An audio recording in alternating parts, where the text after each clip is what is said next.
Best debt mutual fund किस तरीके से चूज किया जाता है और क्या चीजों का ध्यान रखना जरूरी है। आज के इस वीडियो में हम डिटेल में स्टेप बाय स्टेप प्रोसेस सीखने वाले हैं, किस तरीके से डेट म्यूचुअल फंड चूज किया जाता है। उसी के साथ साथ कुछ ऐसी हिडन ट्रिक्स, कुछ ऐसे हिडन पॉइंटर्स, अगर आपने उनका ध्यान रखा, कभी भी आपका डेट म्यूचुअल फंड में या डेट प्रोडक्ट्स में कोई भी मेजर मिस्टेक नहीं होगी। ये मेरी आप सभी को गारंटी है। यूजुअली हम इक्विटी और इक्विटी म्यूचुअल फंड के सिलेक्शन में तो ना बहुत एफर्ट्स, बहुत सारा पेन ले लेते हैं, पर डेट को हम कई बार लीनियंटली ले लेते हैं और ये कई बार हमें बहुत बैकफायर कर जाता है। आज के इस वीडियो में हम डिटेल में एक एक पॉइंट को जाके सीखने वाले हैं।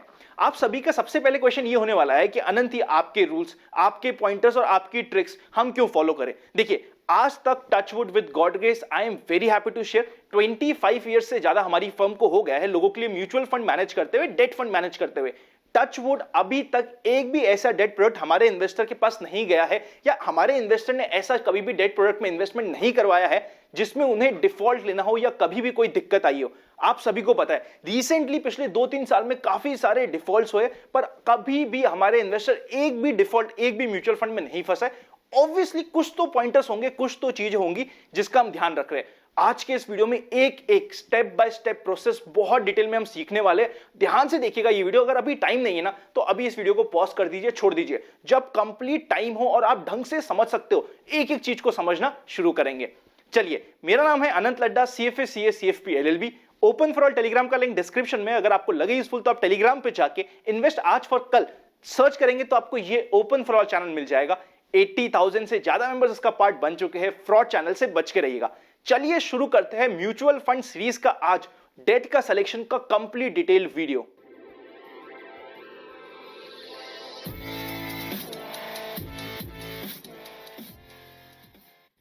टोटल डेट के सिलेक्शन 3 पॉइंट्स में डिफाइंड रहता है। हर एक पॉइंट के सब कैटेगरीज और सब पॉइंटर्स होते हैं। पहले पॉइंट से स्टार्ट करते हैं। जब भी मैं पर्सनली डेट का सिलेक्शन करता हूं तो सबसे पहला और सबसे इंपॉर्टेंट पॉइंट मेरे लिए होता है सेफ्टी। सेफ्टी सबसे ऊपर प्रायोरिटी पे होती है। सेफ्टी प्रायोरिटी पे है, इसका मतलब ये भी है कि मैं कभी भी डेट फंड का सिलेक्शन करते हुए या कोई से भी डेट प्रोडक्ट का सिलेक्शन करते हुए पास्ट रिटर्न्स को बिल्कुल भी नहीं देखता। यूजुअली क्या होता है, हम ये समझते हैं कि एक्स्ट्रा रिस्क मतलब कि एक्स्ट्रा रिटर्न्स। बात सही है इक्विटी के लिए। इक्विटी में अगर आप ज्यादा रिस्क लेते हैं ना तो आपको डायरेक्टली प्रोपोर्शनल रिटर्न्स भी मिलते हैं, पर डेट में 1 या 2% की एक्स्ट्रा रिटर्न्स के लिए जो रिस्क बढ़ती है वो बहुत ज्यादा बढ़ती है और कई बार हमारा पूरा का पूरा कैपिटल भी फंस जाता है। आप सभी को पता है कभी भी डेट में हमें एक्स्ट्रा रिस्क लेनी नहीं है। सबसे पहला पॉइंट, सबसे important point he that product में होता है सेफ्टी, जिसका हमें सबसे पहले ध्यान रखना है। इसके लिए हमें क्या मेक श्योर करना होता है, ध्यान से समझिएगा।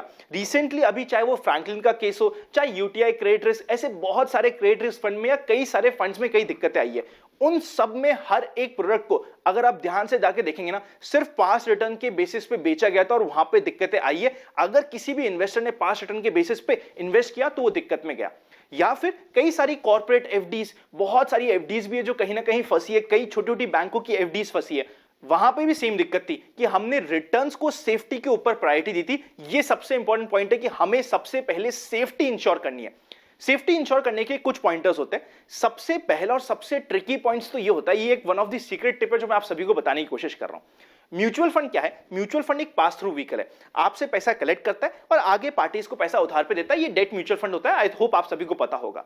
जिन पार्टीज को पैसा आगे देता है उनको हमें देखना है। यूजुअली हम क्या देखते हैं, सिर्फ क्रेडिट रेटिंग देख लेते हैं, यार क्या रेटिंग मिल रखी है। अगर AAA मिल रखी है तो ठीक है। मेरा पर्सनली क्रेडिट रेटिंग पे विश्वास है, पर ज्यादा भी विश्वास नहीं है। आप ही देखिए ना, DHFL AAA से D आ गई 3 महीने के अंदर अंदर। ऐसा क्या क्रेडिट रेटिंग, आप सोच के देखिएगा।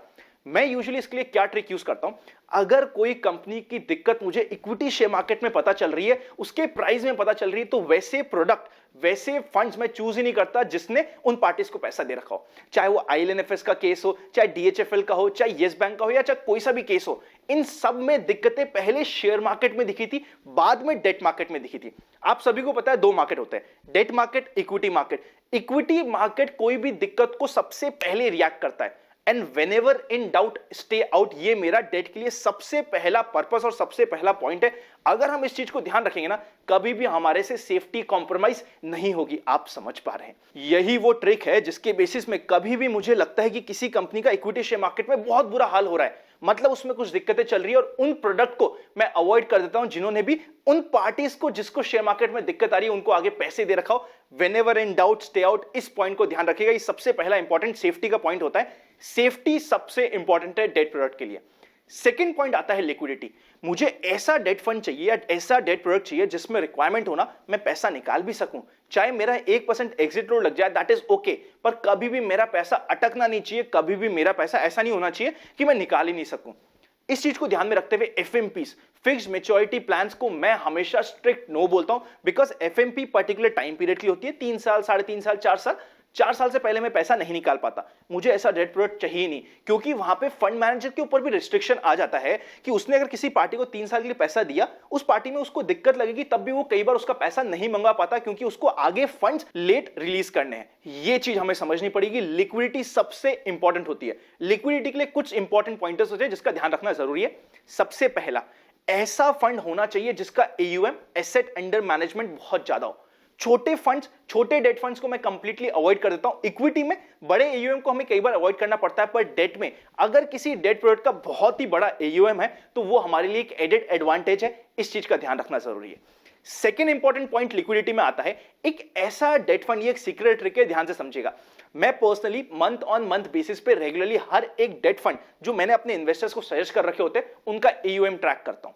अगर किसी भी समय में मुझे लगता है कि यार इस डेट फंड का ईयूएम बहुत ड्रास्टिकली निकला है, मतलब किसी स्मार्ट प्लेयर ने, मतलब कि किसी इंस्टीट्यूशन ने उससे पैसा निकाला है, अगर इंस्टीट्यूशन निकल रहा है ना तो मैं भी उससे निकलना पसंद करता हूं। मैं इंस्टीट्यूशन से फाइट नहीं करना चाहता, मैं तो स्मार्ट प्लेयर, बिग प्लेयर के साथ मिलकर अपना पैसा सेव करना चाहता हूं। इसी ट्रिक से मुझे पर्सनली यूटीआई क्रेडिट रिस्क का, मेरे भी काफी इन्वेस्टर्स का इन्वेस्टमेंट था उसमें, पर इससे पहले कि कोई डिफॉल्ट होता उसके 6 महीने पहले मैंने पर्सनली एग्जिट ले लिया था, बिकॉज हमारे सभी इन्वेस्टर का भी एग्जिट कराया था, बिकॉज उसमें से बड़ा पैसा एग्जिट हो रहा था, स्मार्ट प्लेयर का पैसा एग्जिट हो रहा था। अगर आप वापस से मंथ ऑन मंथ ईएम जाके चेक करेंगे ना, 6 महीने में उसका ईएम आधा हो गया था। मतलब कुछ तो गड़बड़ थी, और कुछ ऐसी गड़बड़ थी जो स्मार्ट प्लेयर को पता थी। आपको और हमें यह मानना पड़ेगा कि स्मार्ट प्लेयर को हमसे पहले, चाहे वो इक्विटी शेयर मार्केट हो चाहे डेट मार्केट हो, पहले खबर लग जाएगी। अगर स्मार्ट प्लेयर अपना पैसा किसी भी डेट फंड से निकालेगा, मैं भी उसके साथ निकलने के लिए रेडी हूं। ये एक इंपॉर्टेंट पॉइंट होता है जो हमें लिक्विडिटी के लिए ध्यान रखना होता है। ये 2 पॉइंट्स के बेसिस पर हमें लिक्विडिटी डिफाइन होती है। पहला पॉइंट, सेफ्टी। सेफ्टी से कोई कॉम्प्रोमाइज नहीं, चाहे मुझे पर्सनली 1% कम रिटर्न मिल जाए, 2% कम रिटर्न मिल जाए, मुझे कंसिस्टेंट रिटर्न चाहिए। ऐसा नहीं चाहिए कि एक साल तो आपने 12% का रिटर्न दे दिया और अगले साल जो मेरा पैसा था वही लेके चले गए। सेफ्टी मस्ट है। सेकेंड, लिक्विडिटी सबसे इंपॉर्टेंट है। और थर्ड, जाके जब मैं ये देख लेता हूं कि सारे प्रोडक्ट जो मेरे पास आ गए उसमें सेफ्टी भी है, लिक्विडिटी भी है, फिर जाके मैं कहीं ना कहीं रिटर्न्स की तरफ नजर डालने की कोशिश करता हूं, स्पेशली डेट प्रोडक्ट में। थर्ड आता है रिटर्न्स। रिटर्न्स कैसे चेक करना चाहिए उसको समझने की कोशिश करते हैं। 3 इंपॉर्टेंट पॉइंट्स होते हैं रिटर्न के लिए।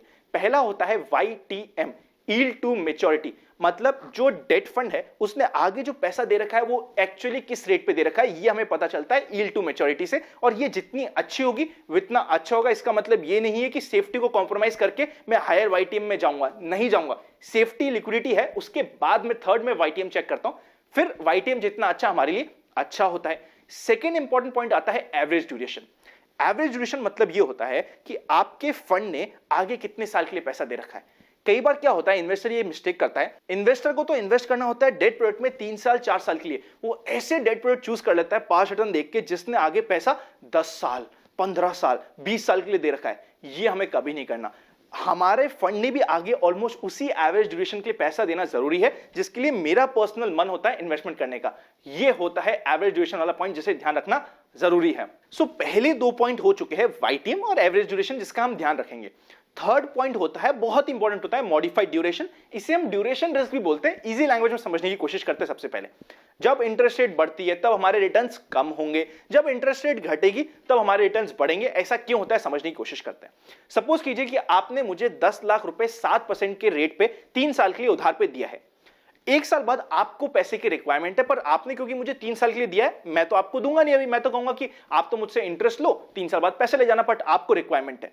तो आप किसी थर्ड पार्टी को जाके 1 साल बाद बोलोगे कि यार अनंत को मैंने 10 लाख का लोन ले रखा है, आप अनंत से वसूल कर लेना, मुझे जो डिस्काउंट होकर प्राइस मिलती है वो दे दो। पर जब 1 साल बाद आप पैसे को लेने जाते हो या आगे बेचने जाते हो अनंत को दिया हुआ लोन, उस समय मार्केट में इंटरेस्ट रेट हो जाती है 8%। आपने मुझे किसमें दिया था 7% में। मार्केट में इंटरेस्ट रेट बढ़ चुकी है, मतलब कि जिस पार्टी को आप मेरा लोन बेचने जाओगे वो अगर डायरेक्टली मार्केट में डील करेगा तो उसको 8% मिलेगा, पर आपका और मेरा लोन कितने में है 7% पे, मतलब उसको 1% का लॉस होने वाला है। मतलब आपको वो कुछ प्राइस कम पे करेगा एज कंपेयर टू 10 लाख रुपए। आप समझ पा रहे होंगे, ये होती है इंटरेस्ट रेट रिस्क। अगर इंटरेस्ट बढ़ जाता है आपके लेने के बाद तो रिटर्न्स थोड़े कम होते हैं, इंटरेस्ट घटता है तो रिटर्न बढ़ जाते हैं। ये किस रेट से बढ़ता है या किस रेट से घटता है वो पता चलता है मॉडिफाइड ड्यूरेशन से। अगर हमारे फंड का मॉडिफाइड ड्यूरेशन 3 है, मतलब कि अगर 1% इंटरेस्ट रेट बढ़ेगा तो 3% का हमें लॉस होगा, और अगर 1% इंटरेस्ट रेट घटेगा तो 3% का फायदा होगा। ये हमें ध्यान रखना जरूरी होता है, और ये होता है मॉडिफाइड ड्यूरेशन का इंपैक्ट। ये स्पेशली उस समय काम आता है जब आपका डेट में इन्वेस्टमेंट शॉर्ट टर्म के लिए हो, मतलब 6 महीने, 1 साल, 1.5 साल, तो हमें ये ड्यूरेशन रिस्क, किस तरीके की इंटरेस्ट साइकिल चल रही है, उसको ध्यान में रखते हुए प्रोडक्ट चूज करना जरूरी है। स्पेशली अगर हमारा इन्वेस्टमेंट का टाइम होराइजन डेट प्रोडक्ट में 2 साल या उससे कम का हो, तो हमें इस मॉडिफाइड ड्यूरेशन को ध्यान में रखते हुए, इंटरेस्ट साइकिल क्या चल रही है इसको ध्यान में रखते हुए डेट प्रोडक्ट चूज करना जरूरी है। यहीं से पता चलता है हमें कितना रिटर्न मिल सकता है। रिटर्न पता चला YTM से, उसमें कितना रिस्क हो सकता है इंटरेस्ट रेट बढ़ने से वो मॉडिफाइड ड्यूरेशन के लिए पता चला, और साथ ही कितने टाइम के लिए आगे पैसा दे रखा है वो एवरेज मैच्योरिटी से पता चला। और इन तीनों को ध्यान में रखते हुए आपका डिसीजन फाइनल हो जाएगा। इसी के साथ साथ कुछ इंपॉर्टेंट क्वेरीज होती है, उससे हम सॉल्व करने की कोशिश करें। अगर अभी तक आपने हमारी टीम से कनेक्ट नहीं किया और चाहते हैं कि हम आपको म्यूचुअल फंड सिलेक्शन में हेल्प करें, डिस्क्रिप्शन में हेल्पलाइन नंबर, उसी के साथ साथ एक फॉर्म दे रखा है, आप टीम से कनेक्ट कर सकते हैं। फॉर्म भर देंगे तो विद इन 7 डेज हमारी टीम आपसे कनेक्ट कर लेगी। वरना लगे यूजफुल तो आप डीमैट खुला के प्राइवेट चैनल का भी पार्ट बन सकते हैं। डिस्क्रिप्शन में डीमैट अकाउंट ओपनिंग लिंक्स है। चलिए अब कुछ क्वेश्चंस को टैकल करने की कोशिश करते हैं। पहला क्वेश्चन ये आता है कि अनंत, क्या मैंने डेट फंड आज एक चूज कर लिया वो अगले 10 साल तक सेम रहेगा? जरूरी नहीं है, काफी टाइम आपको डेट फंड से भी एग्जिट करना जरूरी है। अगर डेट फंड में आपने आज के सिचुएशन को देखते हुए, आज की सारी चीजों को ध्यान में रखते हुए एक डेट फंड चूज किया जो काफी सेफ भी है, लिक्विड भी है, रिटर्न्स भी आ रहे हैं, तो आगे जाके अगर कुछ सिचुएशन चेंज होती है तो हमें उसी के अकॉर्डिंग एकोमोडेट करके डेट फंड चेंज करना जरूरी होता है। सेकेंड इंपॉर्टेंट पॉइंट, अनंत जो भी फ्रैंकलिन में पैसा फंसा है, क्या वैसा आगे भी होगा?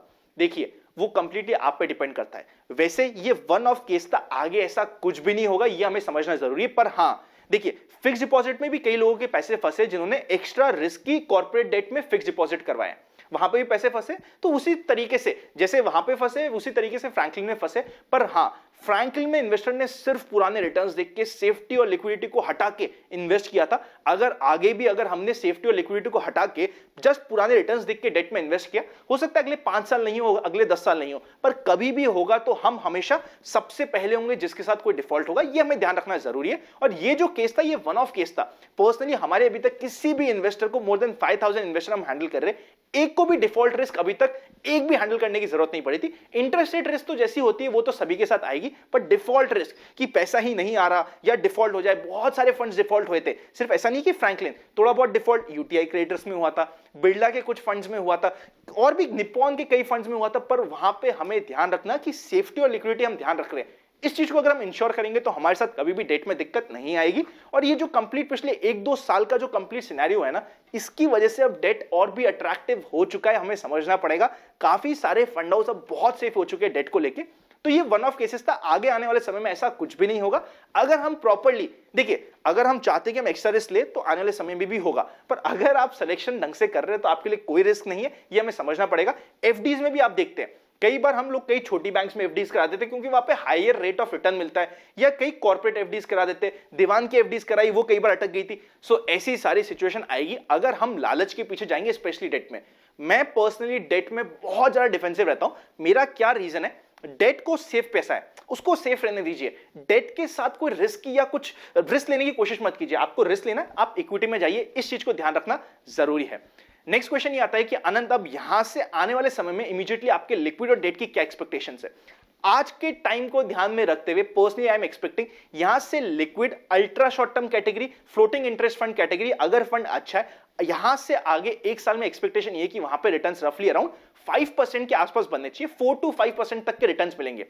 जितने आपके सेविंग बैंक अकाउंट के रिटर्न्स होते हैं उसका 1, 2, 3% वहां पे आपको ज्यादा मिल जाता है liquid, ultra short term, floating interest की कैटेगरी में। अगर हम बात करी जाए ड्यूरेशन, जिसमें थोड़ा सा ज्यादा डेट फंड्स की साइड चले जाएंगे, चाहे वो क्रेडिट रिस्क फंड हो, मीडियम टर्म फंड हो, या फिर ड्यूरेशन फंड हो, long term short term fund हो, उन सब जगह रिटर्न्स कंप्लीटली डिपेंड करेगा फंड टू फंड में, बट फिर भी रिटर्न समवेयर बिटवीन 6% से लेके 8% के बीच में रेंज करने वाले। अगर आप पास रिटर्न को देख के ये सोच रहे कि डेट में आपको 10% 12% के रिटर्न आ जाएंगे, तो वो आपकी एक्सपेक्टेशंस गलत है। 6% से लेके 8% तक के रिटर्न आने वाले हैं। लास्ट और फाइनल क्वेश्चन ये होता है कि क्या फायदा एक्चुअली होता है डेट का। डेट का सबसे मेन फायदा होता है इंडेक्सेशन का। देखिए, अगर हम एक बार को ये मान ले जो आपको एफडी में रिटर्न मिल रहा है वही डेट में मिल रहा है। यूजुअली डेट में उससे 1 से 2% एक्स्ट्रा हमें मिलता है, बट एक बार हम मान ले दोनों जगह सेम है, पर फिर भी अगर हम 3 साल तक डेट फंड में इन्वेस्टेड रहते हैं, इंडेक्सेशन बेनिफिट जो आपको प्रॉपर्टी में भी मिलता है वो आपको डेट फंड में मिलता है, जिसके कारण आफ्टर टैक्स भी आपके रिटर्न्स काफी ज्यादा हो जाते हैं, ऑलमोस्ट 150 से लेके 2 टाइम्स, मतलब डबल रिटर्न्स आपके एफडी के कंपैरिजन में आप डेट से ले सकते हैं। ये हो गया है डेट फंड पे कंप्लीट डिटेल वीडियो। अगर ये वीडियो अच्छा लगे तो लाइक करना मत भूलिएगा, उसी के साथ साथ दोस्तों के साथ शेयर कीजिएगा। देखिए, अगर कोई डायरेक्ट शेयर पे वीडियो होता ना, आई एम वेरी श्योर उसमें बहुत व्यूज आते, बट बिकॉज ये लर्निंग वीडियो है, इस पे एनी विच वेज व्यूज कम आएंगे, पर हाँ उन लोगों तक वीडियो को जरूर पहुंचाएगा जो एक्चुअली कुछ सीखना चाहते हैं, क्योंकि बहुत डिटेल में हमने सीखा है और बहुत डिटेल में एक एक चीज के ऊपर बात करी है, और जरूरत पड़ी ना इन पॉइंट्स को हम और एलोबरेट करके भी आप सभी के पास लाने की कोशिश करेंगे। वीडियो को शेयर करना मत भूलिएगा, चैनल को सब्सक्राइब, बेल आइकन क्लिक नहीं किया तो कोई इंपॉर्टेंट वीडियो मिस हो जाएगा। और म्यूचुअल फंड सीरीज का कंप्लीट सेपरेट प्लेलिस्ट भी इस चैनल पे आ चुकी है। Happy investing and I will see you very soon.